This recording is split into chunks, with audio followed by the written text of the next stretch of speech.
Pakita ko lang sa inyo mga tol itong bago kong nabiling NutriBullet Portable Blender. 100 watts. Yan. So maganda. Yan o.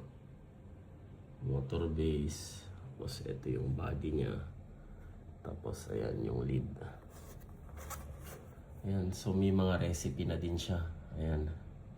So dito sa loob, naggayat na ako ng carrot, blueberry, apple, tapos meron niyang spinach, meron ding banana.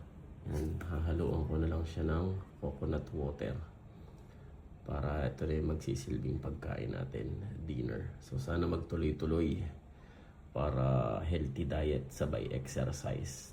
Ikutan lang natin ito mga tol. So ayan, nakita niyo naman yung kamay ko. Oh. Diba? Saktong-sakto. Portable na portable yan sa ilalim. Tapos yun yung body. Yan. Ito yung cover lid nya. Ayan. So pwede ko itong buksan. Malaki. Tapos dyan ko na lang ito yung coconut. Yun. Oh, malaki din naman. Yan, so dagdagan na lang natin siya ng coconut water. So kayo nang bahala mag-experiment kung ano yung gusto nyong ingredients. Yan. So yan, lalagyan ko na ng tubig. Siguro mga kalahati, pwede na yan. Yan. So ayan mga tol, detachable lahat yan. Ito natatanggal, ito natatanggal. Ito, yung pinaka-base nya. So bali, ang safety nito, kasi masyado itong mabilis panggarahin, pinong-pino. So hindi siya iikot kapag hindi nakalagay ito. So para ba siyang mayroong magnet or safety lock. Ito yan. Saan ba yun? Yan. So yan, pag tamain nyo, kikita nyo yung pinaka safety nya. So yan, on na natin.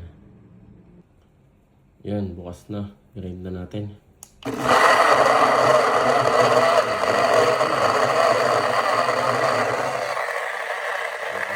Pag i-start mo siya, meron kang 20 seconds nag-auto off ka.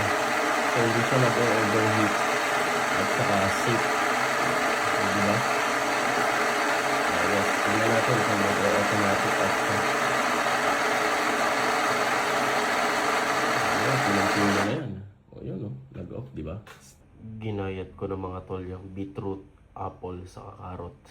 Yan, nilagay ko sa ziplock para ready na. O diba? Ayan, so yung ingredients na nilagay ko, yung water ko, pinaka-water ko is coconut. Tapos yung fruits ko is banana at saka berries. Tapos veggies ko is beetroot, spinach, carrot. Tapos, meron pa akong chia seeds. Yun yung pinaka-fiber ko. Fats. Yan. Stay. Iyon. Salamat sa panonood mga tol. Stay safe and healthy. God bless and rock and roll. NutriBullet.